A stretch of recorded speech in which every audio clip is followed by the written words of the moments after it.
श्री चिरंजीलाल कोहली जी, सतीश कोहली जी और कालका जी से श्री करण कुमार कोहली जी हमारे बीच में है। हम इनका हार्दिक अभिनंदन करते हैं। और डॉक्टर हरिकिशन माहौर जी महामंत्री हैं हमारे दिल्ली प्रदेश में। सुनील माहौर जी राष्ट्रीय अध्यक्ष, आप मंच पर आ जाए। सुनील माहौर जी, श्री यादव माहौर जी, श्री ब्रह्मानंद माहौर जी, श्री दीपक शाक्य ग्वालियर जी, श्री रोहित शाक्य। धन्यवाद साथियों। मेरा नाम मैं बाबूलाल कोहली, VW फाउंडेशन का राष्ट्रीय आप सबका हमारी धन्यवाद करता हूँ कि इतनी गर्मी में इंस्टीट्यूट में आप यहाँ पर पहुंचे। VW फाउंडेशन बहुजन समाज के व्यक्ति सभी लोगों को साथ लेकर चलने वाली VW फाउंडेशन है। हमारी फाउंडेशन दलित समाज, पिछड़े समाज, अति पिछड़े OBC को साथ लेकर चलते हैं। साथियों, सरकार हमारे समाज को कोई तजर्बा नहीं देती। आपको पता है कि ज्यादातर हमारे समाज के अंदर जमीन चढ़ाना, महिलाओं बच्चों के साथ बलात्कार करना, उनका शोषण करना हमारे समाज के बेहतर यही होता है साथियों।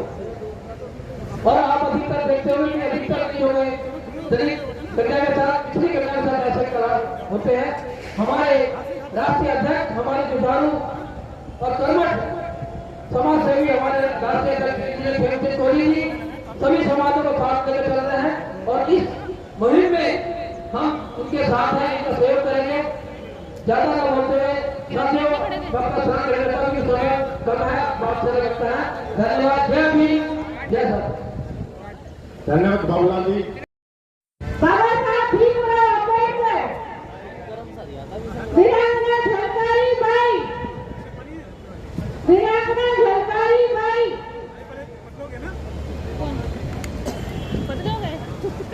बहुजन समाज में पैदा हुए सभी महापुरुषों को मेरा नमन। परम आदरणीय जी ने कोहली जी के आह्वान पर आज ये कार्यक्रम रखा मंचा थी।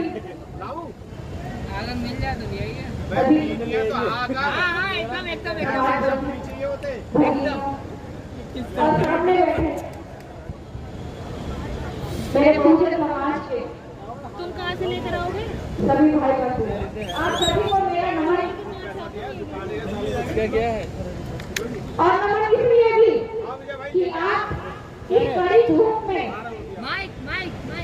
अपने समाज को समर्पित करने के लिए आए हैं। एक बार जोरदार तालियां आपकी अपने लिए। इसे हटा दो, माइक को माइक आगे आ जाइए, आगे ठीक है। नीचे कर दीजिए इसको। यार तुम भी उसी वक्त भी चुप कर रहे हो। अब बोलिए, आगे आ जाइए थोड़ा सा, बस और कंटिन्यू। क्या ठीक है बात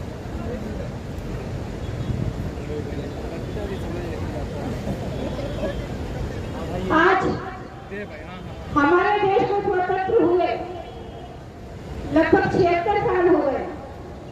उसके बाद भी क्या हमारी हालत बदली? जाओ तो जाओ, कैमरा छोड़कर हम देखते हैं सुदूर गांवों में जहाँ हमारे समाज की दशा बहुत ही दयनीय है।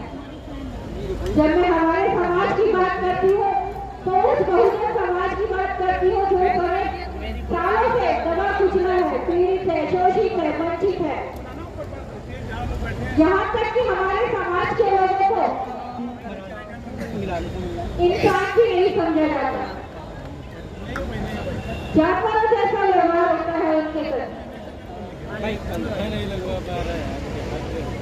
वो समाज जो समाज को आगे बढ़ाने में, समाज की दिशा और दशा बदलने की ताकत रखता है, उसके बाद भी आज हम लोगों को अपने अधिकारों के लिए लड़ना पड़ता है। परिष्कृत फाउंडेशन, जैसा कि आपको नाम से ही ज्ञात होता है कि परिष्कृत जिनका समाज बहिष्कार कर दे, और समाज का वो अंश जो सदियों से दबा गुजरा है, अपनी आवाज उठाने के लिए भी उसको सोचना पड़ता है। परंतु ये बिना हमारे भाई इंजीनियर शेखर कोहली जी ने उठाया और हम लोग उनका कंधे से कंधा मिलाकर साथ देंगे। आज आप सभी लोग इतनी गर्मी में आए, आप सभी का बहुत बहुत धन्यवाद, बहुत बहुत साधुवाद। अभी तो बाहर गए। हमारे बीच में चरण सिंह महादी और एक अलग से स्पेशल बेंच बनाओ और एक 80 फीट तक की लगातार पार्टी हेयरिंग करो, इसको खत्म करो। देना है तो बताओ, न देना है तो बताओ, हम तुम्हारी छाती से चढ़ के ले लेंगे। लेकिन बेंच कैसी होना चाहिए? वो बेंच न्यूट्रल होना चाहिए, न तो उसमें सवाल कोई करे। पंप के द्वारा मशीन से हवा निकाल कर जो हवा निकलती है, गर्म पानी हम लोग वो हवा ले रहे हैं। लेकिन आप लोग वीर योद्धा है जो प्रकृति की हवा का आनंद ले रहे हैं और इस चिलचिलाती धूप में भी आप आगे बैठे हैं। इसीलिए आप सच्चे जवान, आप सच्चे वीर, आप हमारे सहोदर भाई और हमारे कर्तव्यनिष्ठ योद्धा हैं। मैं आपको पुनः मंच के माध्यम से तहे दिल से एक बार पुनः अभिनंदन करता हूं, अभिवादन करता हूं। भाइयों, हमारे भाई अनिल जी ने कहा जो निरंतर इस प्रयास में रहते हैं कि कैसे बहुसंख्यक आवाज को बुलंदी किया जाए, और ठीक ही कहा कि जब से वी द पीपुल संगठन कार्यक्रम का शुभारंभ हुआ है, मैं अपने आप को सौभाग्यवान समझता हूं कि मैं शुरुआत से ही इस फाउंडेशन से जुड़ा हुआ हूं। मैं भी बिल्कुल गरीब परिवार का बच्चा हूं, लेकिन आज मैं गरीब नहीं हूं। मेरे परिवार, मेरे माता पिता ने कड़ी मेहनत से पठन पाठन कर शिक्षा स्थापित करके एक अदना सा बेटा मनीष कुमार को भी इस लायक बनाया कि अपने पैर पर खड़ा हो सको और अच्छी पठन पाठन कर अच्छी शिक्षा व्यवस्था के तहत मैं समाज की मुख्य धारा की मांगों के तहत मैं भी अपनी आवाज बुलंद कर सकूं। मैं अपना परिचय खुद दे दूं। मेरा नाम मनीष कुमार चौधरी हुआ और 3 बार बिहार विधानसभा का प्रतिनिधित्व कर चुका हूं। गोरैया विधानसभा है जो बांका जिला के अंतर्गत आसीन है। जो झारखंड और बिहार का जब विभाजन हुआ तो बिल्कुल बॉर्डर पर अवस्थित हो, मैं बिहार के बॉर्डर पर अवस्थित हूं। और स्वाभाविक है, मैं खुद अपनी बड़ाई नहीं कर रहा, लेकिन अपने उदाहरण के माध्यम से मैं अपनी बातों को आपके समक्ष रखना चाहता हूं। मैं भी पठन पाठन कर कहीं न कहीं नौकरी कर रहा था, लेकिन आप लोगों की तरह लोगों की अपने समाज की पीड़ा को मैं हमेशा देखा हूं बचपन से, और उस पीड़ा को देखते देखते मेरे मन में भी यह बात समा गई कि सब लोग तो अपने लिए जीते हैं, मुझे समाज के लिए जीना है, मुझे दूसरों के लिए जीना है। और मैं भी एक अच्छी नौकरी को त्याग करके मेरे मन में यह बात आई कि मैं भी समाज की सेवा के लिए चुनाव में जाऊं। स्वाभाविक है, जो गरीब परिवार होता है वो अचानक वेतन को ठुकरा दे, ये बहुत हिम्मत वाली बात होती है। और मेरे माता पिता भी बिल्कुल मुझसे नाराज हुए, लेकिन मैंने ठान लिया पंखे मिल नहीं रहे, पानी मिल नहीं रहा, नॉनवेज खाएंगे कि अगर लगन हो, अगर बुद्धिमत्ता में तेजी हो तो मैं अपने माता पिता को आश्वस्त किया कि मैं अपने खाने की व्यवस्था मैं जरूर कर दूंगा, लेकिन अगर समाज को आगे बढ़ाना है, दबे कुचले आवाज को आगे ले जाना है, उनकी पहचान को आगे बढ़ाना है, तो मुझे समाज में कूदना होगा। और मैं भी चुनाव इस क्रिया में अपने आप को मैं सौंपने का काम किया और 3 बार अपने क्षेत्र का मैं प्रतिनिधित्व कर सका। अब आप लोग को लग रहा होगा कि 3 साल का मतलब है कि ना तो आप बूढ़े लगते हैं, ना आप बच्चे लगते हैं, तो आपकी उम्र क्या है। तो मैंने तो शुरुआत में ही कहा कि पठन पाठन कर मैं तुरंत अपने आप को अपने पैर पर खड़ा होने लायक बना लिया, वेतन भोगी बन गया, लेकिन बहुत जल्द ही उस वेतन को मैं त्याग किया और मैं समाज सेवा में आज अपने आप को समर्पित कर दिया।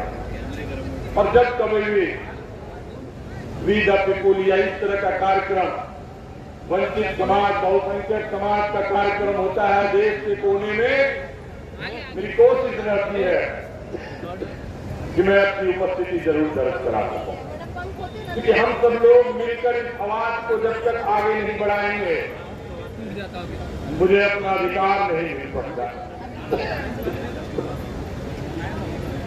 अपने अधिकार के लिए लोगों में जोश पैदा करना होता है और मैं मानता हूं कि मेरे जैसा व्यक्ति, आपके जैसा व्यक्ति, जुझारू व्यक्ति जरूर इस तरह के कार्यक्रम में अपनी उपस्थिति दर्ज कराए। हाँ, मुझे पता चला भाई, यह जो मंच है ये तो कई ऐतिहासिक कार्यक्रमों का गवाह। जहाँ तक मेरी याद है,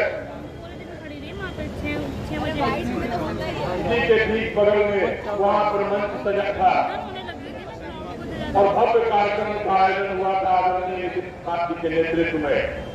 भव्य कार्यक्रम और उस कार्यक्रम ने सचमुच दिल्ली को हिलाने का काम किया था। दिल्ली की गद्दी पर जो आसीन थे वह भी डर गए थे कि बिहार से आया हुआ नेक व्यक्ति, कार्य करने वाला व्यक्ति मैदान पर सिर्फ बिहारियों के उपस्थिति से दिल्ली को अपनी पहचान, उपस्थिति दर्ज कराने का एहसास कराया था। मुझे याद है चारों तरफ लोगों का कारवां और भीड़ बढ़ता ही जा रहा था। कई लोग जो बिहार से आए होंगे वो ऐतिहासिक कार्यक्रम के गवाह बने होंगे और आज जिस मंच पर हम लोग आसीन हैं यह भी एक इतिहास का गवाह है। धरना का कार्यक्रम शुभारंभ हुआ, अनशन का कार्यक्रम शुभारंभ हुआ और तो आगे के जो अनशन करते थे वह तो अन्ना हजारे का हम गाँव लौट गए, लेकिन उस अनशन के माध्यम से आज दिल्ली की कुर्सी पर श्री अरविंद केजरीवाल जी आते हैं। तो मैंने कहा कि यह ऐतिहासिक मैदान है, यह कर्म भूमि है। इसको संभाल कर क्यों मेरे पास कई एक कार्यों का शुभारंभ हुआ है और यह मैदान गंवा रहा है। आज भी हम सब लोग इस मुहिम को लेकर आगे बढ़ रहे हैं। यहाँ पर सभी लोग परिचित हैं, सब लोग जानकार हैं कि किन मुद्दों के तहत हम सब लोग उपस्थित हुए हैं। कोई भीड़ को लाए गए हुए उपस्थित यहाँ पर लोग नहीं है।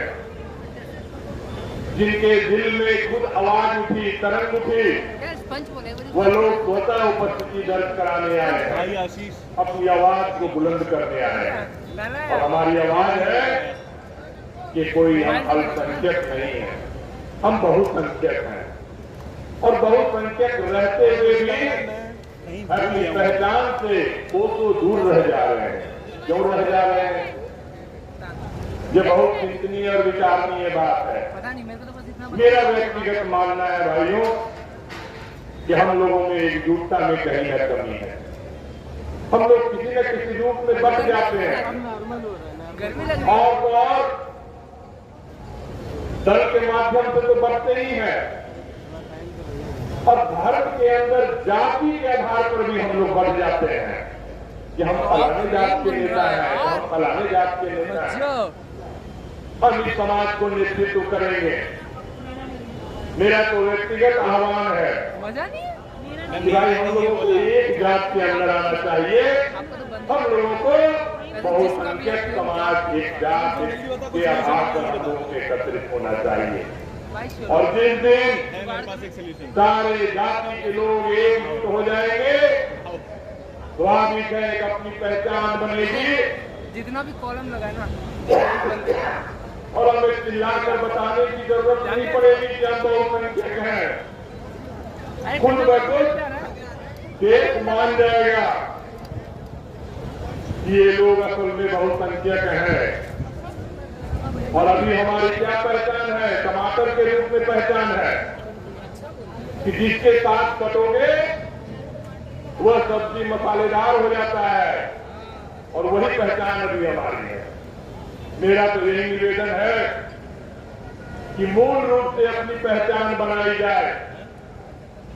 हमारे प्रदीप वर्मा जी हैं, ये है चार्टर्ड अकाउंटेंट है, यह भी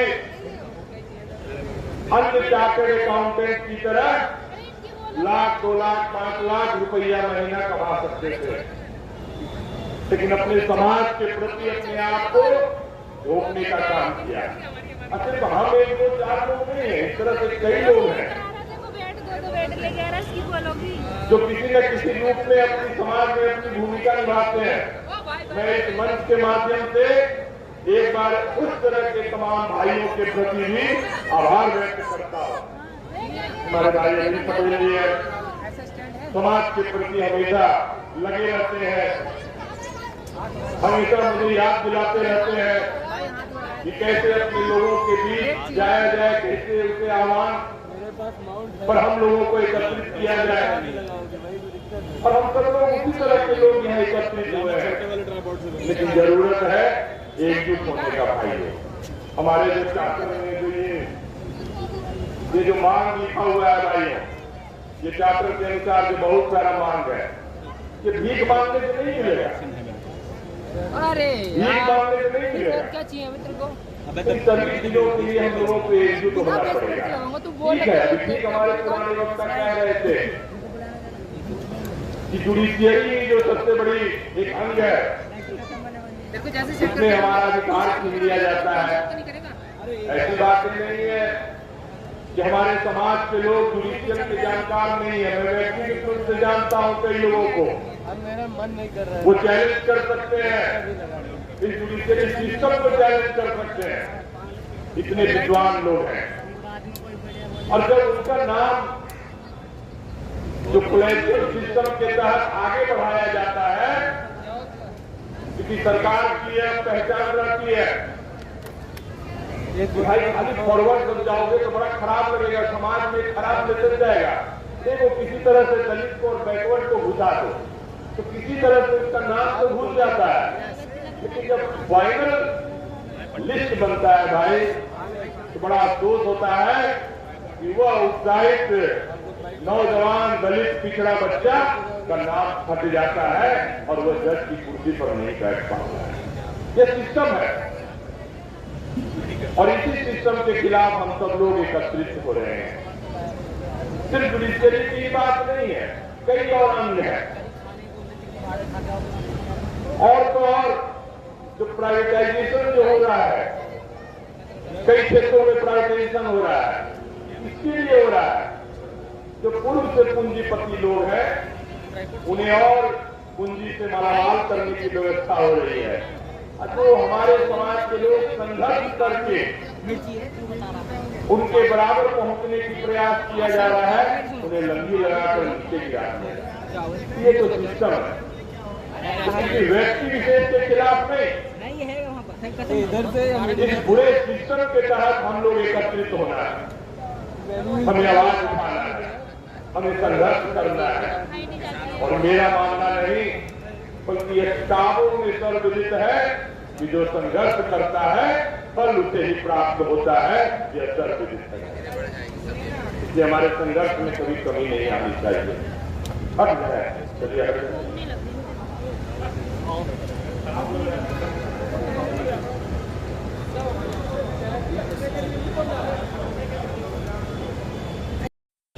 राष्ट्रीय अध्यक्ष बहुजन वेलफेयर फाउंडेशन इंडिया के माननीय कोहली जी, मैं दिल की गहराइयों से आपको धन्यवाद ज्ञापित करता हूं और मंचासीन जितने भी वरिष्ठ नेतागण और भाइयों और बहनों और मातृशक्ति को मैं नमन करता हूं कि इस रामलीला मैदान पर जो ये आयोजन इन्होंने किया है, कोहली साहब ने ये आयोजन इन्होंने अपने लिए नहीं किया है, ये SC, ST और माइनॉरिटी के लिए किया है। इन्होंने निस्वार्थ भाव सेवा का संकल्प लिया है, जिसके लिए मैं इनको तहे दिल से आभार व्यक्त करता हूँ। और आने वाली परिस्थितियों को देखते हुए माननीय भीमराव अम्बेडकर जी की जो एक किताबों में लिखी हुई और जो गाइडलाइन थी कि हम किताबों के अंदर सबमिट कर रहे हैं SC, ST और माइनॉरिटी, आज हमें वो अधिकारों से वंचित किया जा रहा है, क्योंकि जो सरकारें बैठी हैं सेंटर में और जिन स्टेटों में केंद्र की सरकार है वहां पर SC, ST माइनॉरिटी का शोषण हो रहा है। मैं बिल्कुल निडर होकर इस चीज को मैं कह रहा हूँ, दिल्ली के तख्त पर ना तो मुझे जेल जाने का डर है और ना ही उनके मुकदमों का डर है, क्योंकि हमने ऐसा प्रधानमंत्री चुना जो बिल्कुल अनपढ़, गंवार और जाहिल है, जिसको ये तक नहीं पता कि नारी शक्ति की किस तरीके से सुरक्षा होती है। आज आप देख रहे हो जगह जगह जिस तरीके से नारियों का शोषण हो रहा है, श्रेयान उनको निरस्त्र घुमाया जा रहा है। गूंगी बहरी सरकार एक बार भी ये नहीं बोलना चाहती है कि देश का कमीशन क्या कर रहा है। महिलाएं आज एक भी नहीं बोलती हैं। वैसे जब भी कांग्रेस की या अदर पार्टियों की सरकार रही है तो बीजेपी खड़ी होकर तो नृत्य करती है, सदन के आगे इनको हटाओ, राष्ट्रपति शासन लगाओ। तो आज राष्ट्रपति सो गई है क्या सदन में? आज क्यों नहीं राष्ट्रपति शासन लग रहा है इस देश में? आज श्रेयान स्त्रियों का शोषण किया जा रहा है।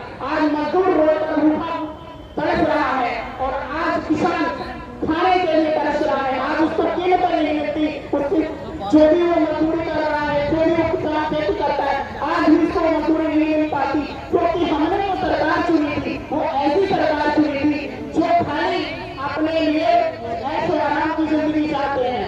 आज वो धर्म और मजहब की लड़ाई इसलिए करना चाहते हैं कि उनको पता है कि SC, ST माइनॉरिटी को जिस दिन पता लग जाएगा कि हमारा वोट बैंक इतना % है, उस दिन ये राजा बन जाएंगे। क्योंकि ये आप लोगों को समझने की बात है, माननीय कोहली जी को ही कोई अकेले इस चीज को लेकर नहीं कर रहे हैं, ये आने वाले भविष्य के लिए चिंतित है आप लोगों के लिए। एक इंसान अपने पैसे को गवाकर, अपने समय को गवाकर यदि आप लोगों के लिए सोच रहा है तो आप लोगों को भी सोचने का कुछ बनता है समय में, ये इंसान क्या चाहता है आप लोगों के लिए। धन्यवाद। श्री वीरपाल कोहली जी, कृपया मंच पर अपना स्थान ग्रहण करें। अगर मेरी आवाज आप सुन रहे हैं।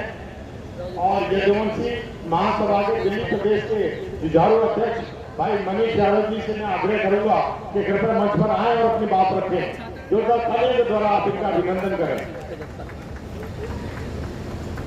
धन्यवाद कोहली साहब, आपने जो बहुसंख्यक समाज का प्रोग्राम रखे और मंच से बोलने का मौका दिया, बहुत बहुत धन्यवाद आपका। हमारे बीच में अखिल भारतीय यदुवंशी महासभा के राष्ट्रीय अध्यक्ष विजेंद्र यादव जी, भगत सिंह जी, राज बहादुर यादव जी और आप लोग भी दूर दराज से आए हैं अपने समाज के लिए, बहुसंख्यक समाज की आवाज को मजबूत करने के लिए। सरकार तक हमें मैसेज देना है, हमारे जनसंख्या कितना है भारत के अंदर, उसके बाद भी हमारे साथ अत्याचार हो रहा है। हम सरकार से कुछ ऐसा डिमांड भी नहीं कर रहे हैं जो सरकार को दिक्कत आ रहा हो। सरकार से हमारा मांग है हमारा जाति जनगणना कराया जाए, ताकि पता चले इस देश के अंदर हमारे संख्या कितना है, हमारे कितने लोग उस संख्या के मुताबिक सरकार के अंदर हिस्सेदारी है, या उस जज के कुर्सी पर बैठे हैं, या अफसरशाही में, या किसी बड़ी कंपनी में CEO। आज तक इस सरकार को डर हो रहा है जाति जनगणना कराने से। क्यों इनको डर इसलिए हो रहा है, हमारे आबादी तो 85% है वो संख्यक समाज का, और ये कुछ 15% लोग पूरे देश के ऊपर कब्जा करके बैठे हुए हैं। हमें एकजुटता दिखाकर इनको उखाड़ फेंकने का काम करना है। अपने लोगों को बताना हमें हमारे साथ क्या अत्याचार हो रहा है इस देश के अंदर। मणिपुर के अंदर आप देखो हमारे आदिवासी समाज के साथ क्या हो रहा है, महिलाओं के साथ क्या हो रहा है। हमने कभी अपने जीवन में नहीं सोचा था जो हमारे भारत के अंदर भी ऐसा हालात होगा। उसके बाद भी हमारे देश के राष्ट्रपति अपना मुंह नहीं खोलेगी, देश के गृह मंत्री अपना मुंह नहीं खोलेगा, और देश के प्रधानमंत्री कहते हैं बख्शा नहीं जाएगा दोषी। आप कहां थे प्रधानमंत्री जी? क्या आप इस देश के अंदर नहीं हो जब हमारे देश के अंदर मणिपुर के अंदर महिलाओं के साथ अत्याचार हो रहा है? आप अमेरिका जा रहे हो, आप विदेश यात्रा पर जा रहे हो। पहले अपने देश को संभालो, पहले अपने देश के जो अपना नागरिक है उनकी रक्षा करो। विदेश को बाद में नहीं चले जाना, अपने देश को पहले संभाल लो। पहले हमारा देश बचेगा तो हम विदेश का दौरा भी कर सकते हैं। लेकिन हमारे देश में आग लग रहा है, आपको विदेश यात्रा दिखाई दे रहा है। ये बिल्कुल ही बहुत ही निंदनीय घटना है। आपको इसके ऊपर एक्शन लेना चाहिए। आज भी वहां का हालात ऐसा है, लेकिन देश के गृह मंत्री एक बार ये नहीं कहता जो वहां पे ऐसा कानून होना चाहिए जो ये बहुसंख्यक समाज को अत्याचार कर रहा है, सीधे गोलियों से ढूंढ देना चाहिए उसे, क्योंकि ये तो बर्बादी है। सरकार कहती है वहां पे मिलिट्री से बंदूक लूट लिया, लेकिन इस देश के अंदर का किसी भी देश के अंदर अगर मिलिट्री का बंदूक लूटा जाता है, कितना ही बड़ा वो बदमाश हो, कितना ही बड़ा डॉन हो, वो जिंदा नहीं रहता। सरकार से बड़ा गुंडा कोई नहीं होता, सरकार से बड़ा पावरफुल कोई नहीं होता, लेकिन उसके बाद भी वहां पर खुलेआम कत्ल हो रहा है। मैं एक वीडियो में देखा सोशल मीडिया पर वीडियो में देखा जगह जगह बड़े बड़े नालों में, गलियों में ऐसे जहाज का ढेर लग रहा है जैसे कोई भेड़ बकरियों को काटा हो। उसके बाद भी हमारे देश के अंदर आवाज नहीं उठ रहा। मैं तो अपने देशवासियों को कहना चाहता हूं, अगर हमारे अंदर हमारे ऊपर अत्याचार हो रहा है, आप सब मिलकर आवाज उठाओ, चाहे वो आवाज अन्याय के खिलाफ हो, चाहे वो सरकार के खिलाफ हो। अगर सरकार सही काम नहीं कर रहा, हमें उसके खिलाफ आवाज उठाकर उसे उखाड़ फेंकने का काम करना चाहिए, क्योंकि वो अगर हमारा रक्षा नहीं कर सकता तो वो कुर्सी पे उसका बैठने का कोई हक नहीं है, उसे अपने आप ही कुर्सी छोड़ देना चाहिए। और आप लोगों को मैं बताना चाहता हूं, जैसे कि आज का जो ये मेन मुद्दा और प्रोग्राम है जाति जनगणना का है। जाति जनगणना मैं सरकार से भी कहना चाहता हूं, जब आप पेड़ का, पक्षी का, गाय भैंस का, बकरियों का गिनती करा सकते हो तो इंसान का गिनती क्यों नहीं करा सकते? क्या डर है आपको? ओबीसी समाज से आपको डर क्या है? क्या ये डर है जो इनका संख्या ज्यादा है, इनका हक में खा रखा हूं? ये आपको हकीकत में यही डर है। आपको पता है आज के देश के अंदर आप देखो, कभी इतिहास में नहीं हुआ, लोग यूपीएससी से पास होकर अंडर सेक्रेटरी लगता है, लेकिन आपके राज्य में बिना परीक्षा दिए, बिना यूपीएससी के एग्जाम दिए डायरेक्ट अंडर सेक्रेटरी से लगाया जा रहा है। ये बहुत ही निंदनीय घटना है सारे। अगर आप इन चीजों के ऊपर ध्यान दो, अपने देशवासियों को मैं कहना चाहता हूं, अपने देशवासियों को मैं कहना चाहता हूं, आप लोग आवाज उठाओ जाति जनगणना का। अगर ये जाति जनगणना नहीं उठाते हैं, नहीं अगर कराते हैं, तो आप लोग सोशल मीडिया पर, ट्विटर पे हमेशा कुछ न कुछ डालते रहो और सरकार के खिलाफ आवाज उठाओ, हमारा जाति जनगणना कराओ, नहीं तो 2024 में इलेक्शन है, उसमें हम आपको वोट की ताकत से हराएंगे। हमें जितना हमारा संख्या है उतना हमारा हिस्सेदारी दो, जिसकी जितना संख्या भारी उसकी इतनी हिस्सेदारी। हम ये भी नहीं कह रहे हैं कि हमें किसी और का हक चाहिए, हमारा अपना ही हक दे दो, हम उसी को लेकर खुश है। हमें हमारा हक चाहिए और हक हम लेके रहेंगे। इसी के साथ मैं अपना भाई को विराम देता हूँ। बहुत बहुत धन्यवाद। वीरपाल कोहली जी, कृपया आप अपना स्थान ग्रहण करें। और इसी कड़ी में पहले जुझारू विधायक श्री अनिल स्वामी जी को मैं आग्रह करूंगा कृपया मंच पर आए और अपना ओजस्वी भाषण हम सबके सामने दें और हम सबका मनोबल बढ़ाएं। जो तालियों के द्वारा एमएलए साहब का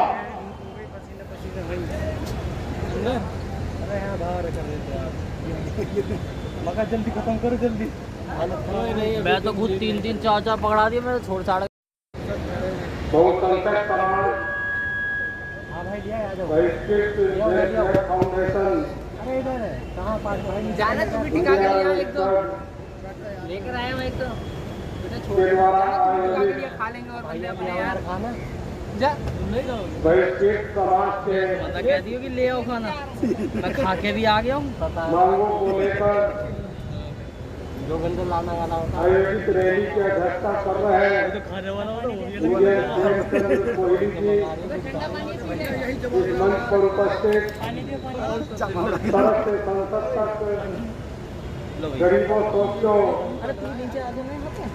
पिछड़ों अति पिछड़ों बहिष्कृत समाज के आवाज को सड़क से लेकर संसद तक लड़ाई लड़ने वाले आदरणीय दिगंबर प्रसाद निषाद जी,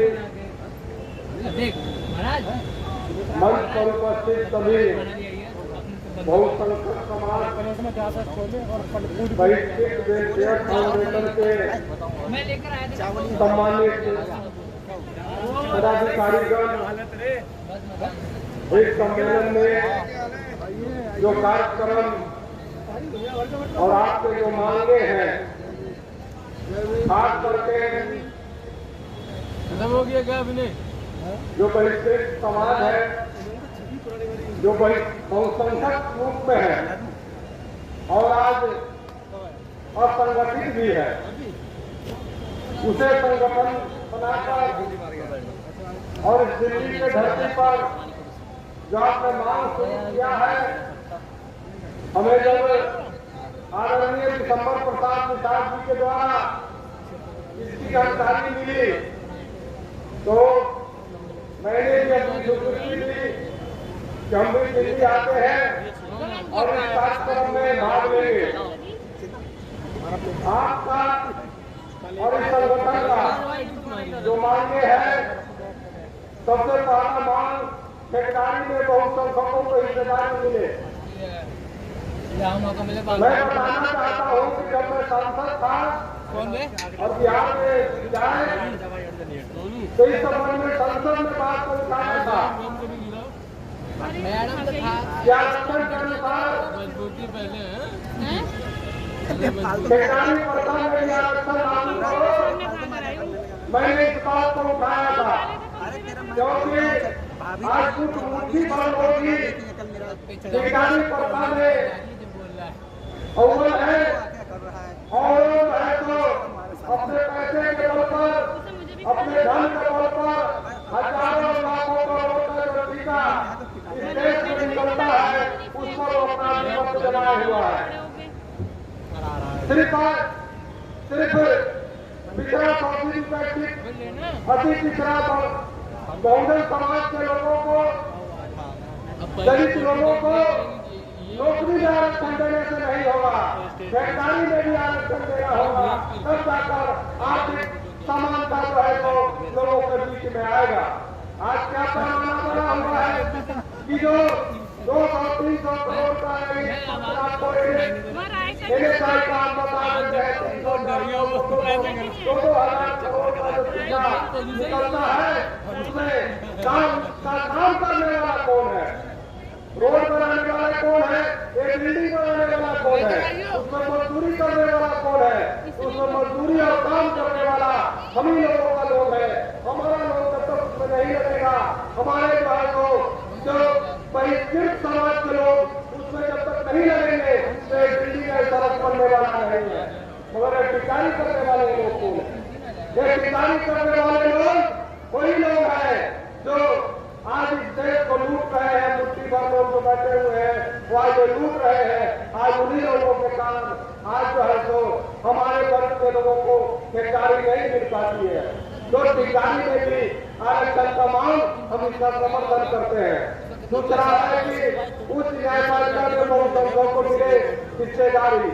वहाँ पर उच्च न्यायपालिका या तो मैं आपको बता देना चाहता हूँ, इस देश में हम लोग इसका लड़ाई लड़ा था अम्बेडकर सेना बनाकर, और इस दिल्ली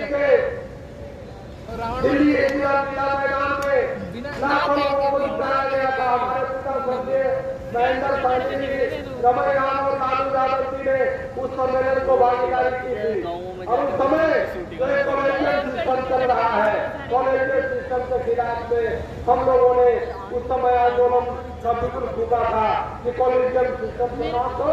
और जिस प्रकार से बाबा साहब भीमराव अम्बेडकर साहब ने हमें संवैधानिक अधिकार देकर और जो आरक्षण दिए हैं, उस आरक्षण के आधार पर हमें भी न्यायपालिका में आरक्षण मिलना चाहिए। क्योंकि आज मुट्ठी भर लोग, लगभग 150 परिवार के लोग भी आज सुप्रीम कोर्ट में जो है तो उसका जज बनते हैं और जो है तो वहाँ पर वो अपना कार्य करते हैं। और मैं तो यहाँ तक कहा था, संसद में इस बात को कहा था कि भले इस देश को आजादी मिल गया हो, भले ही गरीबों को, हम लोगों को आजादी के लिए नौकरी में आरक्षण मिल गया हो, मगर आज भी न्यायपालिका जो है तो एक राजतंत्र की तरह काम कर रहा है। क्योंकि राजतंत्र में बेटा का राजतंत्र में यही होता था कि बाप का पुत्र उसका फिर राजा बनता था, फिर उसका बेटा राजा बनता था, फिर उसका बेटा राजा बनता था।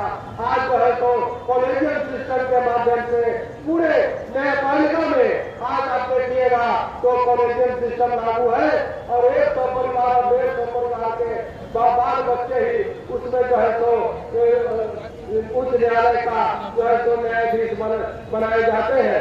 तो आपका इस मांग है, आप लोग सभी लोगों को साथ मैं भी इसका समर्थन करता हूँ कि आने वाले दिनों में उच्च न्यायपालिका में बहुसंख्यकों को हिस्सेदारी मिलनी चाहिए। आपका तीसरा मांग प्राकृतिक संसाधनों पर आदिवासियों का प्रबंध अधिकार हो। तो प्राकृतिक संसाधन क्या है? जल जंगल जमीन जो हमारा प्राकृतिक संसाधन है उसमें भी हमें अधिकार मिलना चाहिए, साथ साथ सत्ता में भी अधिकार मिलना चाहिए। तो इसके लिए आप लोगों को और आपको अपने बाल बच्चों को जो है तो शिक्षा देना बहुत जरूरी है। जब तक शिक्षित नहीं सीखेगा जब तक वो अधिकार मिलने वाला नहीं है। और अधिकार के लिए बाबा साहब भीमराव अम्बेडकर साहब कहते कि शिक्षित बनो, संगठित हो और संघर्ष करो। आप संघर्ष करने के लिए और शिक्षित होकर संगठित होकर संघर्ष करने के लिए आपको जो है तो आगे आना होगा और इस पर जो है तो अपने कार्य को करना होगा। उसी प्रकार से फसलों को MSP लागत मूल्य और महंगाई जोड़ कर की जाए। मैं आपको बताना चाहता हूँ कि आने वाले दिनों में जिस प्रकार से मैंने जब संसद था तो संसद में मैंने इस बात को उठाया था कि कृषि को उद्योग का दर्जा दिया जाए। और जब तक कृषि को उद्योग का दर्जा नहीं दिया जाएगा तब तक आने वाले दिनों में किसानों का फसल में जो लगे हुए किसान हैं उनकी आगे की जो है तो बढ़ोतरी नहीं हो पाएगी। उसी प्रकार से ग्रुप ए भी जो बच्चों में इंटरव्यू समाप्त करने की जो मांग है, ये सही मांग है कि गरीब युवा के लोगों को इंटरव्यू में ही साथ दिया जाता है। इन सभी मांगों का हम समर्थन करते हैं और आप लोगों ने हमें बुलाया, इसके लिए बहुत बहुत धन्यवाद देते हैं। और जो भी कार्यक्रम है इसके लिए आगे की लड़ाई जारी रखिए। हम लोगों का समर्थन बराबर आप लोगों को मिलता रहेगा। वेलफेयर फाउंडेशन इंडिया को और आप लोग आगे के कार्यक्रम करते रहे, संघर्ष कीजिए और सभी लोगों को शिक्षित बनाकर संगठित होकर संघर्ष करें। इसमें हम लोगों का पूरा सहयोग रहेगा। आने वाले दिनों में जो है तो इस प्रकार से इस देश में कुछ मुट्ठी भर लोगों का सत्ता होता जा रहा है और इस देश को एक प्रकार से समझिए तो बेच दिया गया है और उसके लिए पुनः गुलामी की ओर जो भारत जा रहा है इसके ओर भी आप सभी को एकत्रित होकर आगे की कार्रवाई करने के लिए संघर्ष करना होगा। इन्हीं चंद शब्दों के साथ जय हिंद, जय भारत, जय वैश्विक समाज।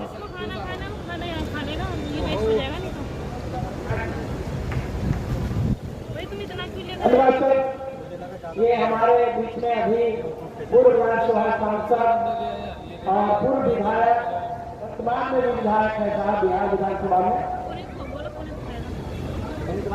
और हमारे बीच में बहुत कर्मठ और जितनी इनकी तारीफ करें उतनी कम है।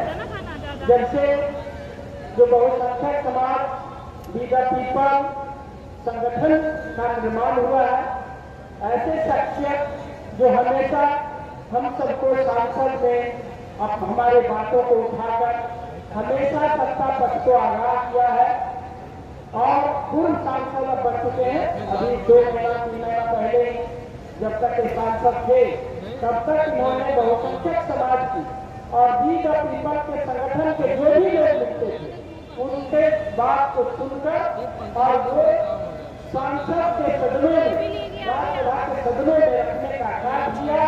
ऐसे शख्सियत को मैं अभिनंदन करता हूँ, और ये हमारे चेहरे कोई पहचान का मोहताज नहीं। उनका नाम है दिसंबर प्रसाद निषाद, उत्तर प्रदेश समाजवादी पार्टी से आते हैं। मैं आग्रह करूंगा माननीय सांसद महोदय से, पूर्व सांसद महोदय से कि जन जन की आवाज और कैसे इन्होंने अपनी बातों को खुद अपनी बातों से बताएंगे साहब। बहुत बहुत धन्यवाद। आप सभी मित्रों से निवेदन है कि आप सब मिलकर ताली बजाएं, ताली से खुशनुमा माहौल बनता है और जो बचता है उनका मनोबल बढ़ता है। बहुत बहुत धन्यवाद सर।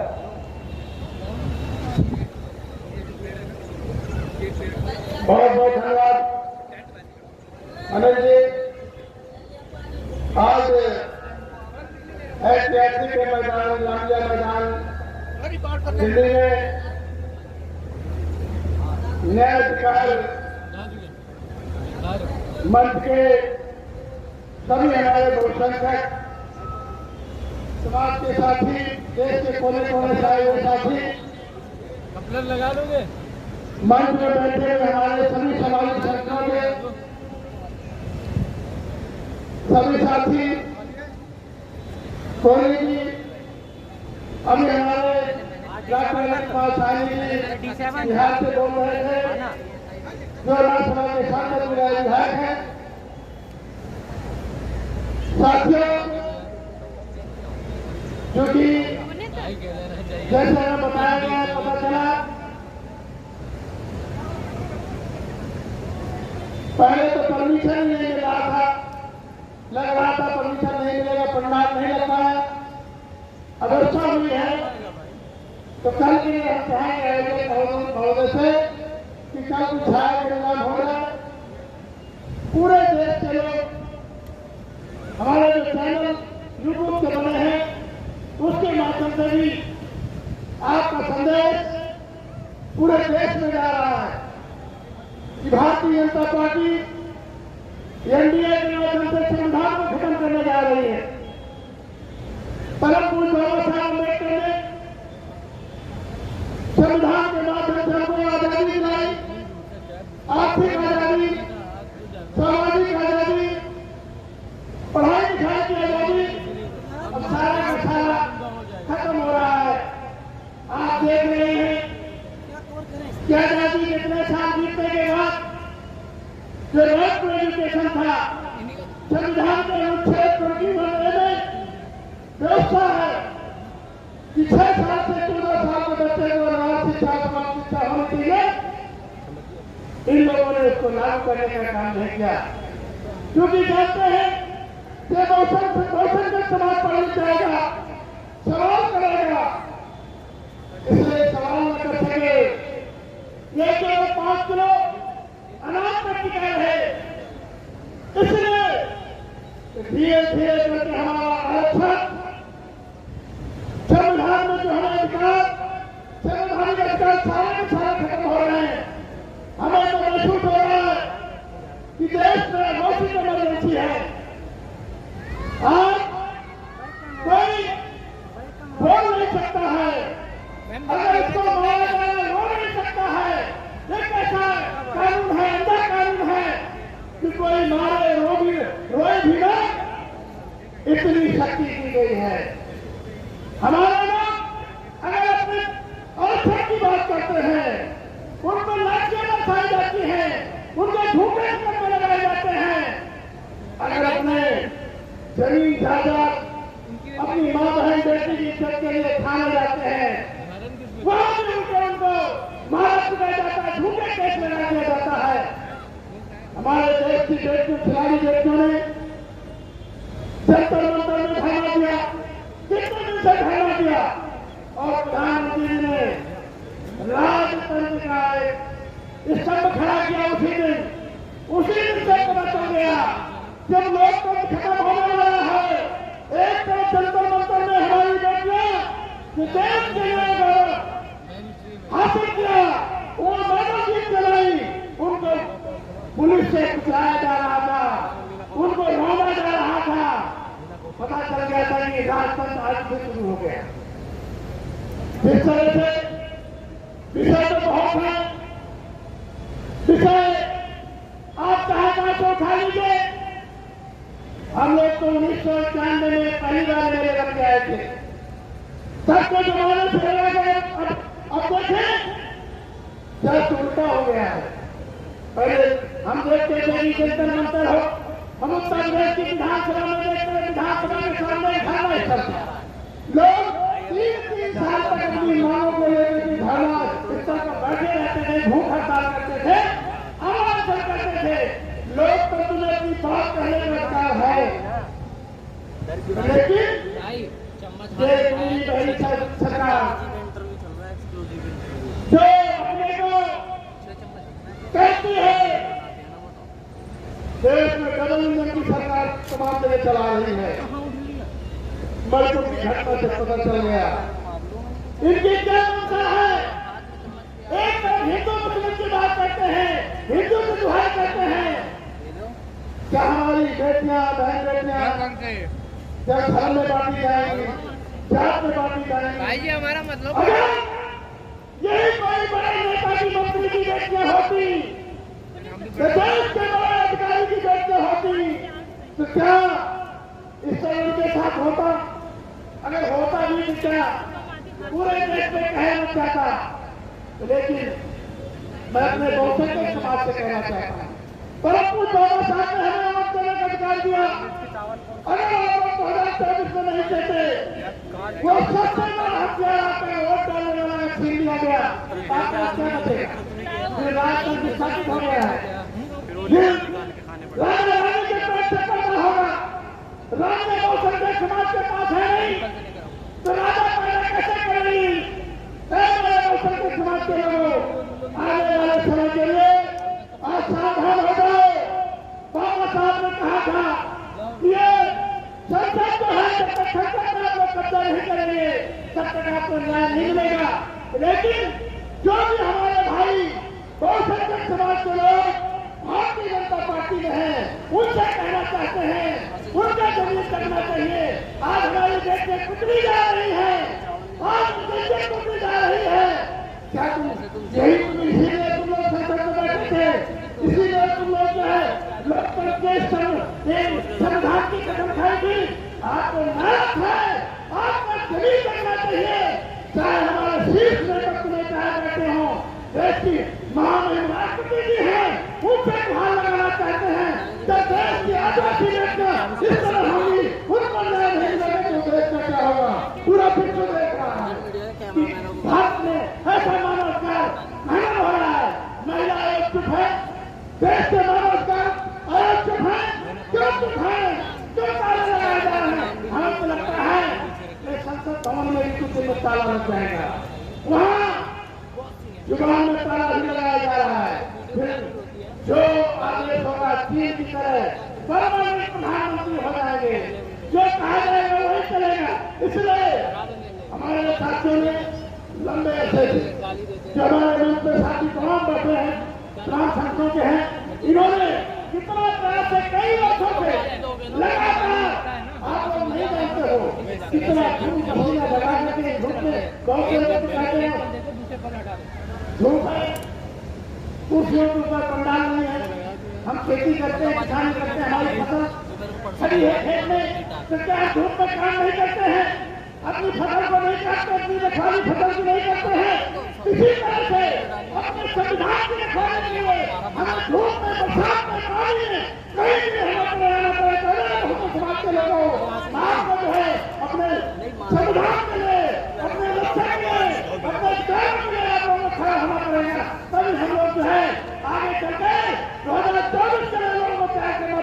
बार बार करके सोचते करके अपने विचार में करके आप लोग बिकना बंद करो और अपने विचार को बढ़ाने के लिए बाबा साहब अम्बेडकर संविधान को उसकी रक्षा करने का काम को इस शब्दों के साथ अपने आयोजक छात्रों को सभी छात्रों को दिनों में सर्वमंथन से सहयोग करने का काम किया उनको हम बंधन करते हैं। बहुत बहुत धन्यवाद धन्यवाद सर।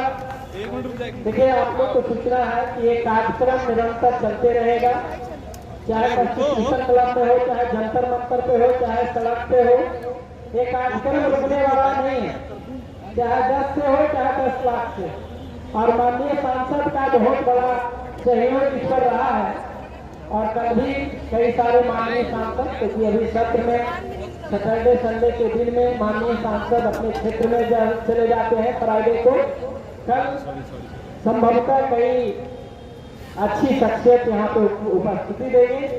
इसी क्रम के बीच में हम सब के बीच एक युवा बहन नेहा आजाद है, सुबह से बैठी हैं और ये भीम आर्मी के अध्यक्ष दिल्ली के हैं। मैं उनसे आग्रह करूंगा कि अपने शब्दों को रखें। हम सब के बीच में कुर्सी के पीछे एक अच्छे शख्सियत शंभू जी गुजर रहे हैं। भोजन करके आप ऊपर आइए। माननीय शंभू जी नेशनल दस्तक के संपादक संस्थापक बना, तो उनके लिए भी जोरदार ताली। और हमारी बहन नेहा आजाद जय भीम, जय भारत, जय संविधान। आज हम यहाँ ऐतिहासिक स्थल जो रामलीला मैदान है और इस न्याय अधिकार महासम्मेलन में एकत्रित हुए हैं। इस मंच पर बैठे, सामने बैठे मेरा जितना भी बहुजन समाज, मेरी माताएं, बहनें, बुजुर्ग, सबको, हमारे महापुरुष महामहिलाएं, सबको मेरा सादर नमन और अभिनंदन करती हूँ सभी का। जो हमारे समाज के योद्धा है, कहते हैं ना कि भाई ने कहा था एक पत्रकार ने कि जंगल में शेर एक ही होता है, तो हम वो शेर हैं, जानवर नहीं है। और हमारे जो मुद्दे हैं, अगर मैं एक महिला हूँ, अभी हमारे कितने मुद्दे हैं बहुजन समाज के? जातिगत जनगणना मणिपुर में आप देख लीजिए हालात कैसे हैं। और वो दिन दूर नहीं है कि आज मणिपुर है, कल को अन्य राज्य भी होगा अगर हमने अपनी सरकार नहीं बनाई। ये ऐतिहासिक मंच है, ये ऐतिहासिक स्थान है, दिल्ली का रामलीला मैदान, जहाँ से मुख्यमंत्री शपथ लेते हैं। और अगर आप आज के दिन शपथ लो, वादा कर लो, अपने दिल में ठान लो, तो आने वाले समय में भाइयों बहनों, हम चाहते हैं, हम जानते हैं कि आने वाले समय में हमारे बहुजन समाज का मुख्यमंत्री यहाँ से शपथ लेगा। और अगर ये चाहते हैं आपकी ऐसा हो, तो वोट की चोट देनी होगी। हमारे नेताओं पर गोलियां चल रही हैं, जब हमारे लीडर्स पर गोलियां चलेंगी तो हम जैसे लोगों का क्या होगा? हम तो आम हैं, आए दिन लाशें बिछती हैं, मर्डर होते हैं, अपमानित किया जाता है, मुंह से रखने पे अपमान, पेशाब कर दिया जाता है शराब पीकर, जूते से पानी पिलाया जाता है। कितनी कुप्रथाएं हैं। ये देखिए मणिपुर में कैसे देखने में भी 1.5 महीने पहले की घटना है।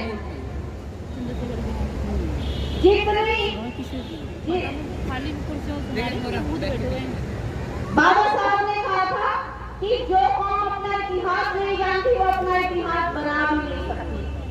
तो मेरी यही गुजारिश है कि सावित्रीबाई फुले जी, जनरल लोगों के बच्चों को पढ़ाया जाता है कि हमने सब कुछ किया है, लेकिन उन्हें ये नहीं बताया जाता कि सावित्रीबाई फुले जी एक पिछड़े वर्ग की महिला थी, जिन्होंने सभी महिलाओं के लिए पहला स्कूल बनाया। और विरोधी समाज कौन था?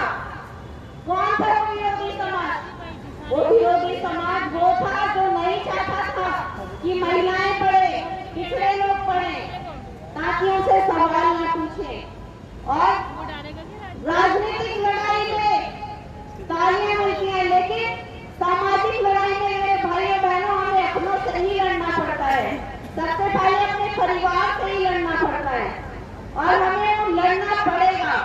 कभी भी रुकना नहीं। आज आपका परिवार आपसे लड़े, आपका समाज आपसे लड़े, आप चाहे बेरोजगार हो जाओ, रोजगार कहीं मिल जाएंगे, कमी नहीं है रोजगार की, अपना काम खोलो। लेकिन इस मिशन हमारी मुहिम जो चल रही है बहुजन समाज की, उससे पीछे मत हटो, क्योंकि आज जो समय है वो कभी नहीं आएगा। ये समय है बहुजनों को जाग जाने का, चाहे वो कोई भी हो।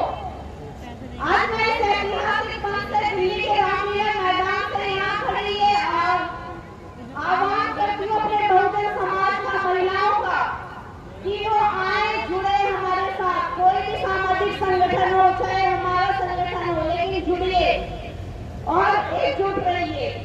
ये समय हम सबको एकजुट हो जाने का और अपने आत्मसम्मान स्वाभिमान की रक्षा, अपने वोट की रक्षा, अपनी बहन बेटियों की रक्षा का समय है। हम कहीं भी रोड पर जाएं, अगर ये संविधान ना हो तो कोई हमारी रक्षा करने वाला नहीं है। ना ये सरकार हमारी है, ना ये प्रशासन हमारा है, कोई भी नहीं है। इसलिए हमें अपने लिए खुद लड़ना होगा और जवाब सरकार से, प्रशासन से और मुंह तोड़ जवाब लेना होगा और गला पकड़ना पड़ेगा इस सरकार का। और जो पहलवान थे हमारे धरने पर बैठे थे, उनके साथ जो बदसलूकी की गई, जो मेडल लाने पर तो देश का सम्मान स्वाभिमान होती है, और जब धरने पर अपने शारीरिक शोषण और अपने सम्मान की बात करती हैं तो उन्हें जातों की एक जाति में बांट दिया जाता है। तो ये कैसा देश है? क्या केवल हिंदू खतरे में है, मुसलमान खतरे में नहीं है, बहुजन खतरे में नहीं है, महिलाएं खतरे में नहीं है? ये कौन बताएगा? हिंदू के नाम पर सिर्फ आपको तलवार, डंडे, लाठी, चाकू चलवाएंगे। बाबा साहब को उन्हें कलम देकर गए थे ना। सावित्रीबाई फूले जी ने इतना मानस था कि वे काम के जब वो पढ़ाने जाती थी, लोग उनके ऊपर गोबर फेंकते थे, टी-शर्ट फेंकते थे। साड़ी बदल कर वो दो साड़ी एक साड़ी लेकर जाती थी और वहाँ पर जाकर बदलती थी साड़ी, तब वो बच्चे को पढ़ाती थी। और जीवन के आखिरी समय में जब उन्होंने महामारी आई और उसके लिए कार्य किया, जो उनका बेटा था, जो जिनको इनका दत्तक पुत्र था, वो डॉक्टर थे, उन्होंने उनकी सेवा की पूरे परिवार ने मिलकर, और आखिरी समय में वो उनकी सेवा करते करते ही वो चली गई। उनको महामारी रोग उनको भी लग गया और वो भी हमें छोड़कर चली गई। तो ऐसे ऐसे हमारे महापुरुष, महामहिलाएं जिन्हें हम नहीं पढ़ेंगे और नहीं जानेंगे कि हमारा गौरवशाली इतिहास है, तो हम इतिहास बना भी नहीं पाएंगे, क्योंकि वो इतिहास छुपाया जा रहा है और ना ही हमें बताया जा रहा है। और ये जो दलित हमारे जो ये हमारा इतिहास है, ये सिर्फ इन पुस्तकों में यही मिलता है, इन कार्यक्रमों में। इसलिए आप आते हैं तो कोई ना कोई किताब खरीद कर ले जाइए। आप भोजन मत कीजिए, आप पानी मत पीजिए। ये आपका संघर्ष है और ये जीवन हमारा संघर्ष ही है। हम तो मिट्टी में पले बड़े हैं, प्रकृति पोषण करती है हमारा, कोई भगवान नहीं है यहाँ पे। सबको मेहनत खुद करनी पड़ती है। कुआं खोदोगे पानी भी तभी निकलेगा, आटा लाओगे, आटा गूंदोगे, रोटी भी तभी बनेगी, और तब आप से खाओगे तभी पेट भी जाएगी। कोई चमत्कार नहीं हो जाएगा कि आप खाओ। तो इसीलिए हमें संघर्ष करना होगा और किताबें पढ़िए, किताबें, इतिहास पढ़िए। सोशल मीडिया का मिसयूज ना करके उन्हें सही समय दें और सही चीजें पढ़िए और संविधान पढ़िए। धन्यवाद। इसी के साथ अपनी बात खत्म करूंगी। और एक बात मैंने और सुनी थी कि किसी विरोधी ने कहा था कि ये चमार समाज की महिलाएं, बहुजन समाज की महिलाएं सिंह क्यों लगाती है? तो मैं नया सिंह आज तक लगाती, तो मैं सर्वे लगाती नहीं थी, लेकिन अब मैं सिंह वर्ड भी अपने नाम से हटा दूंगी और मैं आजाद समाज पार्टी से जुड़ी हूँ, तो मैं अपने यहाँ आजाद रख लूंगी। आजाद थी, आजाद हूँ और आजाद ही मरूंगी। लेकिन ये सिंह शब्द लगाने का अगर उन्हें लगता है कि वो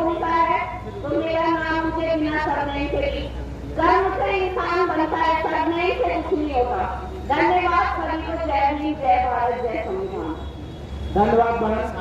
अब हम सबके बीच में एक मजबूत शख्सियत, साथी, हमारे जो पैगाम, जो संस्था है, जिन्होंने हमेशा इस धरती पे, इस भारत में जन्मे मेरे महापुरुष, उनको नमन करते हुए मैं अपनी बात रखूंगी।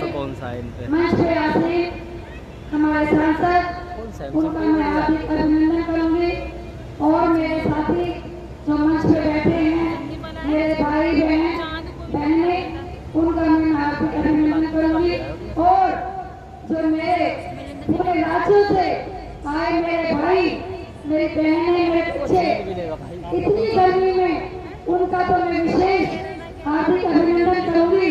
कहते हैं सुनने वाला महान होता है, जब तक कोई सुनने वाला नहीं होगा तो हम किसे सुनाएंगे अपनी व्यथा। ये बहुजनों की व्यथा है जो हम सुना रहे हैं और सभी मेरे पूर्व जितने भी यहाँ कार्यकर्ता नेता हैं, सभी सशक्त हैं, सब जानते हैं क्या समाज में क्या चल रहा है। भारत आज किस ओर जा रहा है, भारत विनाश की ओर जा रहा है। इसको जो सरकार है, जो आज के सरकार चला रही है, ये हमें किस ओर लेके जा रही है। तो हमें सबसे पहले अपना संविधान पढ़ना चाहिए। हमारे बहुजन लोग जो संविधान पढ़ते ही नहीं है, बहुत बड़ी कमी है। संविधान में बहुत कुछ दिया हुआ है, जैसे शिक्षा। अभी हमारे सांसद, माननीय सांसद महोदय जी ने बताया था कि 6 वर्ष से लेकर 14 वर्ष तक की आयु को शिक्षा फ्री होती है, लेकिन इन मनोवादी लोगों ने, इन्होंने प्राइवेट स्कूल खोल कर हमारी शिक्षा का नाश कर दिया है। हम जो शिक्षा नीति लाए हैं उसमें तो शिक्षा बिल्कुल खत्म ही कर दी है। हमें ऐसा कर दिया है कि ये सरस्वती पढ़ाएंगे, गणेश जी पढ़ाएंगे, ये बाबा साहब के बताए हुए माथे चलने ही नहीं देंगे हमें। ये हमारी सामाजिक क्रांति के दूत महात्मा ज्योतिबा फुले जो अपनी किताब लिख कर गए हैं, गुलामगिरी, जो हमें पढ़नी चाहिए। हम जो बहुजन भाई हैं, कमी है, हम अपना इतिहास पढ़ते ही नहीं है, हम किताबें पढ़ते ही नहीं है, हम सुनी हुई बातों में ज्यादा ध्यान देते हैं। हम इतने निस्वार्थ हो गए हैं कि हम कुछ सोचने का हमें समझ ही नहीं है। हम चिंता नहीं करते कि हमें क्या करना चाहिए। हम 5 किलो गेहूं, चावल, चीनी पर बिक गए हैं, समझ ही नहीं आता। अरे भूख से मर जाओ। गाड़के जी महाराज कहते थे कि अपने बच्चों को पढ़ाओ, भूखे रहो, बर्तन बेचो, लेकिन बच्चों को पढ़ाओ। तो हमारे लोगों ने शिक्षा की ओर ध्यान न देकर अपने बच्चे को बेगारी की तरफ छोड़ दिया है कि तुम्हें चावल चीनी मिल रहा है, तुम्हारा पेट भर जाएगा। ये गुलामी है, इस गुलामी को दूर करो। हमें गुलामी एक्सेप्ट नहीं करनी है। हम कब तक गुलाम बन के रहेंगे? ये तो हमें ऐसे छोटे छोटे लालच देते ही रहेंगे। ये जानबूझकर जाति जनगणना नहीं करवा रहे। क्यों? क्योंकि इसलिए नहीं करवा रहे, इनको पता है कि बहुजन जाग रहा है। इन्हें पता लग गया है कि हम 90% हैं और ये जनगणना करवा ली तो इनको संवैधानिक अधिकार मिल जाएंगे। तो ये संवैधानिक अधिकार हमें नहीं देना चाहते हैं। जब सबको पता है 1931 में जब जनगणना हुई थी अंग्रेजों के समय में, उस समय जनसंख्या ओबीसी की 31% थी, सॉरी 52% थी। तो आज क्या इतने वर्षों में ओबीसी की पॉपुलेशन 60% नहीं हुई? तो इसलिए एससी की 15%, एसटी की 7.5% और ओबीसी की 62% और माइनॉरिटीज की 20%।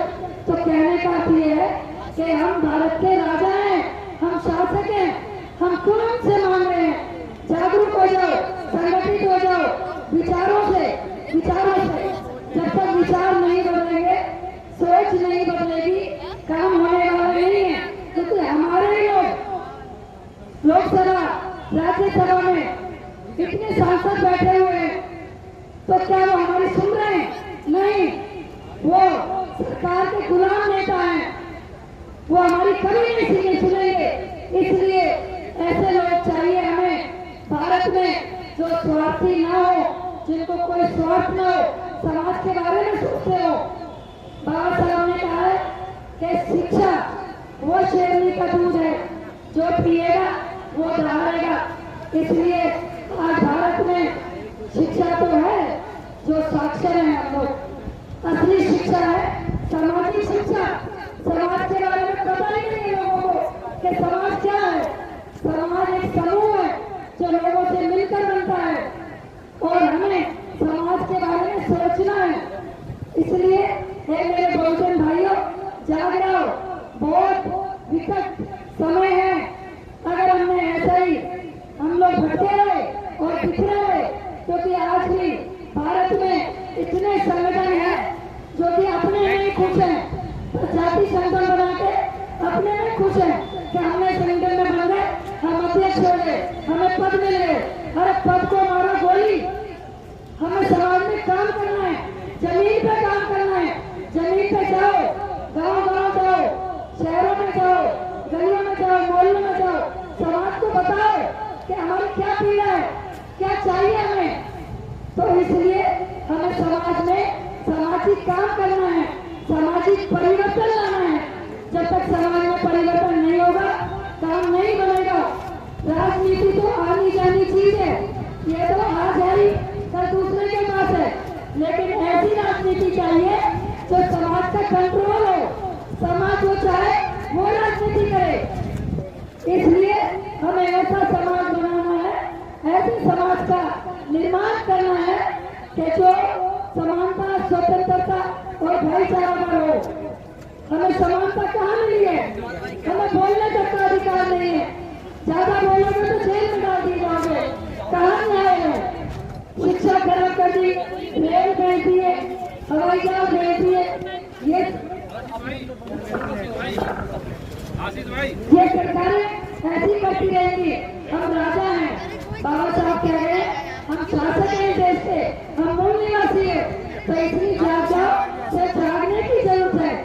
हम पहले से तो काफी सुधार हुआ है, लेकिन और मेहनत करने की जरूरत है। अगर मेहनत करेंगे तो अवश्य नव निर्माण होगा और एक दिन अच्छा राष्ट्र बनेगा। इनका क्या है, ये तो हिंदू के नाम पे ऐसे भड़काते रहेंगे, कभी हिंदू राष्ट्र बना दो, कभी मंदिर बना दो। ये सब चीजें छोड़ दो, समाज के बारे में सोचो, क्या सच्चाई है। अपनी शिक्षा पे ध्यान दो। कितनी बेरोजगारी हो रही है, ठेकेदारी कितना है ये लोग। ठेकेदार कौन है? ठेकेदार भी इन्हीं के लोग हैं, हमारे को थोड़ी मिलेगा। अगर हम कहीं अपना ठेकेदार फॉर्म भरते भी है तो हमें ठेकेदारी नहीं मिलेगी, वहाँ भी ये अपने लोगों को देते हैं। इसलिए हमें ये सब ठेकेदारी का ग्रुप ए में इंटरव्यू खत्म करना है। ग्रुप बी और सी में नौकरियों में जो इन्होंने खत्म कर रखा है, सारी नौकरियां खत्म कर दी, बीएलसी की सारी ठेकेदारी प्रथा में कर दी। इसीलिए क्योंकि इनको पता है कि व्यक्ति 10,000 रुपये में काम कर लेगा, अगर नौकरी में रहेगा तो उसको सारी सुविधाएं देनी पड़ेगी, मेडिकल देना पड़ेगा, पीए देना पड़ेगा। तो इसलिए बहुत चालाक लोग हैं, इनसे चालाकी से हमें दूर रहना है। हमें अपने काम पे ध्यान देना है, हमें इनकी निंदा न करके अपना काम करना है। समाज में सोशल चेंज, सामाजिक परिवर्तन जब सोच बनेगी तो अवश्य ये राजनीति हमारी होगी और उस दिन हमारे ही नेता वहाँ पर होंगे और वो सच्चे नेता होंगे, तभी देश का नव निर्माण कर सकते हैं। जय हिंद। बहुत बहुत धन्यवाद। आपकी तारीफ आपने दिखता है, क्योंकि ये दिन रात मेहनत करने वाली हैं। कुछ समय से बीमार रहने के कारण कम मेहनत किया है और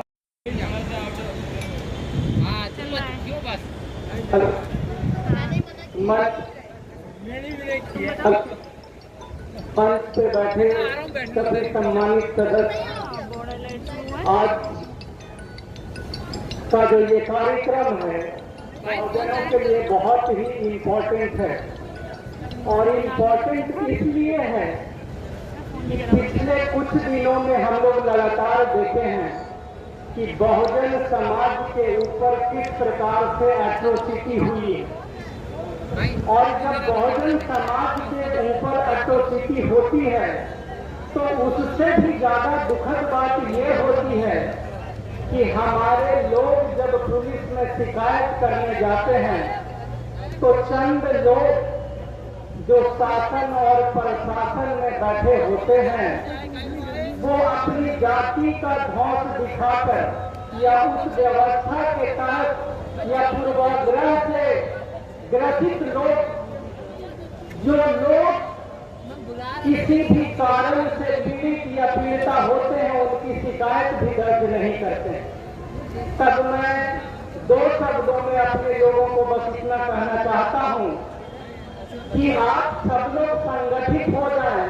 मैं बिल्कुल नहीं कहूंगा कि किसी के साथ किसी जाति या वर्ण या समुदाय के साथ भेदभाव की विचार अपने मन में लाएं, लेकिन इतना आप लोग जरूर कीजिएगा कि आने वाले समय में जब भी चुनाव आए और वोट देने की बारी आए तो आप लोग बिना कुछ और सोचे समझे मेरी एक बात को गांठ बांध लेना कि वोट जब भी करना तो किसी बहुजन समाज के प्रत्याशी को ही करना, क्योंकि जब बहुजन समाज का प्रत्याशी विधानसभा, राज्यसभा और लोकसभा में उनकी संख्या बढ़ेगी तो शासन में भी, प्रशासन में भी, न्यायपालिका में भी, कार्यपालिका में भी, मीडिया में भी, सब जगह पे आपकी भागीदारी सुनिश्चित होगी और भागीदारी बढ़ेगी। और जब आपकी भागीदारी बढ़ेगी तो आपके साथ अत्याचार करने वाले लोग कहीं न कहीं अपने आप को आपसे डरेंगे और जो आज के तारीख में गलत काम को करते हैं या पूर्वाग्रह से प्रभावित होते हैं उसमें वो बदलाव करने का काम करेंगे।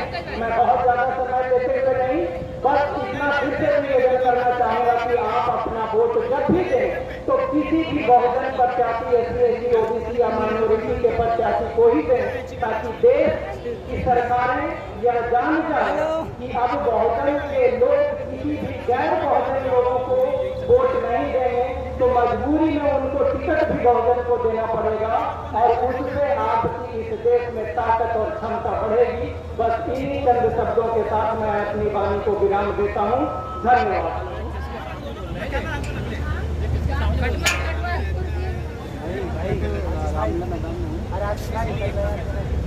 अगर ब्राह्मण 3.5% है तो उनको 3.5% का आरक्षण होना चाहिए। अगर ठाकुर 4% है, वह 4% का आरक्षण मिलना चाहिए। और अगर उसमें बढ़िया 3% है तो उनको भी टोटल 10% के लगभग उनको आरक्षण मिलना चाहिए। लेकिन बहुजन अनुसूचित जाति को 15% का आरक्षण प्राप्त है, जबकि उसकी संख्या 21% हो गई है। 7.5% अनुसूचित जनजाति को आरक्षण प्राप्त है, जबकि उसकी संख्या 9% हो गई है। और ओबीसी जिसको आरक्षण 27% प्राप्त है, उसकी संख्या 56-57% हो गई है। तो मित्रों, जातिगत जनगणना होने से सभी को मालूम पड़ जाएगा कि उनके कितने प्रतिशत अधिकार हैं। अगर उनको वो सब मिलने लगेंगे तो स्वतः ही झगड़ा खत्म हो जाएगा। तो ये सरकार को करना चाहिए, नहीं तो बहुजन संगठित होकर के इस सरकार का तख्ता पलट देगा 2024 में। इस वक्त आप देख रहे टेलीविजन खोल के तो ऑपोजिशन की सभी पार्टियां एक हो रही हैं, ऑपोजिशन के सभी राष्ट्रीय अध्यक्ष एक हो रहे हैं, वो सभी एक बात पर एक हो रहे हैं कि देश में जातिगत जनगणना की जानी चाहिए। और जो बहुजनों के ऊपर अत्याचार हो रहा है, उनकी जो हकमारी हो रही है, उसके खिलाफ सभी ने एक मुहिम छेड़ दी है। और मैं ऐसा समझता हूं कि 2024 में जो बहुजन की ही सरकार बनेगी और बहुजन का ही प्रधानमंत्री बनेगा। दूसरा दोस्तों, जो हमारे सफाई कर्मचारी भाई हैं, उनके साथ बड़ी हकमारी हो रही है। 20-20, 25-25 साल हो गए हैं, उनको बेचारों को पक्का नहीं किया जा रहा है। तो इस मंच से ये भी बात उठाई जा रही है कि जो सफाई कर्मचारी हमारे भाई हैं, उनका अधिकार उनको मिले, उनकी नौकरी पक्की की जाए और जो कोई समाज का सर्टिफिकेट पश्चिमी उत्तर प्रदेश में बंद कर दिया गया है उसको भी जल्दी पुनः उसको शामिल शुरू किया जाए। इसके अलावा झलकारी भाई जी को और कबीर साहब को भारत रत्न देने की हमारी मांग है और उनके प्रकट उत्सव वाले दिन छुट्टी होनी चाहिए, ये भी हमारी मांग है। दूसरा, कोली समाज को कोली समाज के साथ अनुसूचित जाति में पश्चिमी पूरे उत्तर प्रदेश में शामिल किया जाना चाहिए और दिल्ली के अंदर कोली समाज को कोली समाज के साथ शामिल किया जाना चाहिए। तो मित्रों, मांगे ऐसी बहुत है। इसके अलावा जो बुनकर है उसका काम खत्म हो गया है। अब बड़ी बड़ी हैंडलूम्स आ गई हैं, पावर टेक्सटाइल मिल्स आ गई है, तो इसलिए बुनकर आयोग की मांग होनी चाहिए। बुनकर आयोग बनना चाहिए, बुनकरों को उनका हिस्सा उनका अधिकार मिलना चाहिए, क्योंकि बुनकरों के साथ बहुत हकमाई हो रही है।